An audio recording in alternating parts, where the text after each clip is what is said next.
Bonjour à tous, j'espère que vous allez bien. Je viens aujourd'hui vous partager à travers les chroniques de l'éveil de petites réflexions sur des thématiques variées allant de la spiritualité au développement personnel ainsi que sur la vie en société de manière générale. Aujourd'hui, nous allons parler une fois de plus de spiritualité. Je vous propose d'aborder la loi de cause à effet ou loi de causalité. Cette cinquième loi universelle nous indique que ce que nous expérimentons dans notre réalité physique provient de notre monde intérieur ou mental. C'est pour cette raison que nos pensées ont autant de pouvoir. Nous commencerons par définir la loi de cause à effet, puis nous verrons les spécificités de ce principe, et enfin nous évoquerons comment elle se manifeste dans notre quotidien. Mais avant, qu'est-ce que la loi de cause à effet? La loi de cause à effet est un principe fondamental qui régit notre existence. Elle nous rappelle que chaque action que nous entreprenons a des conséquences et que nous sommes responsables de ce que nous semons. Par analogie à un boomerang, nos actions reviennent vers nous, que ce soit sous forme de récompenses positives ou de leçons à apprendre. Les spécificités de la loi de causalité. La loi de cause à effet est omniprésente dans l'univers et se manifeste dans notre vie quotidienne. L'univers, essentiellement composé d'énergie, peut être représenté par un schéma énergétique de type action-réaction ou question-réponse. L'effet ou la réponse agit comme un contrepoids à la question, symbolisant la compensation, la rétribution et l'équilibre. Cette loi véhicule l'idée de justice, d'équilibre et de sens. Dans le bouddhisme, elle est étroitement liée au concept de karma, où nos actions ont des conséquences qui nous reviennent tôt ou tard. Selon nos pensées, nos croyances et nos actions, nous pouvons générer un karma positif ou négatif. Le karma agit dans les deux sens. Une action positive entraîne une réaction positive, renforçant l'harmonie, tandis qu'une action négative entraîne une réaction négative, rétablissant l'équilibre. Il est important de comprendre que nos pensées, paroles et actions se matérialisent avec le temps. Pour devenir maître de notre destin, nous devons contrôler nos pensées. Du point de vue des différents plans d'existence, lorsque nous émettons un désir ou une volonté au niveau mental, cela a un impact immédiat sur le plan spirituel, mais se manifeste avec un décalage sur le plan physique. Le hasard n'existe pas.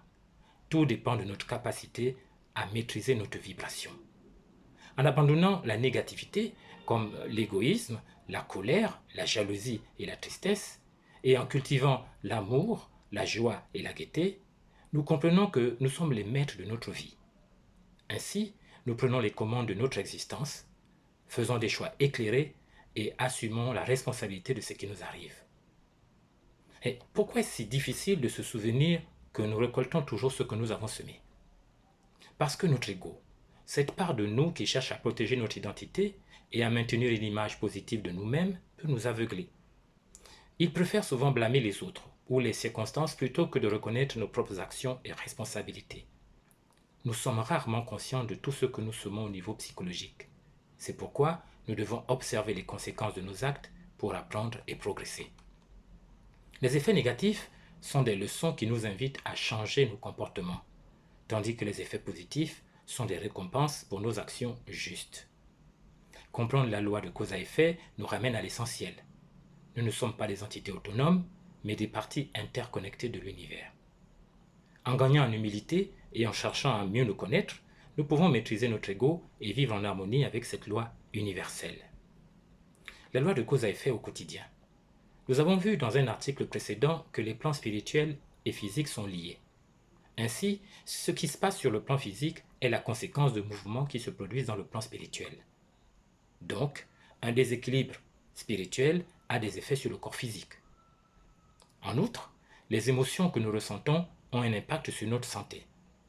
Un choc émotionnel, une peine de cœur ou un stress prolongé peuvent déclencher des maladies.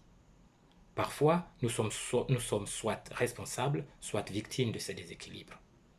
De même, les mots que nous utilisons ont un pouvoir. Ils peuvent guérir ou blesser. Faire preuve de bienveillance envers nous-mêmes et les autres est essentiel. Éviter les attitudes négatives, l'aigreur, l'avarice et les paroles blessantes contribuent à maintenir un équilibre entre notre monde intérieur et extérieur. En somme, la loi de cause à effet nous rappelle que nos actions ont des conséquences et que nous sommes responsables de ce que nous semons et récoltons. Cette loi va bien au-delà de la simple rétribution pour nos actions. Elle englobe nos émotions, nos pensées et nos paroles et nous rappelle que tout est interconnecté. Prendre soin de notre bien-être spirituel et physique est essentiel pour une vie équilibrée.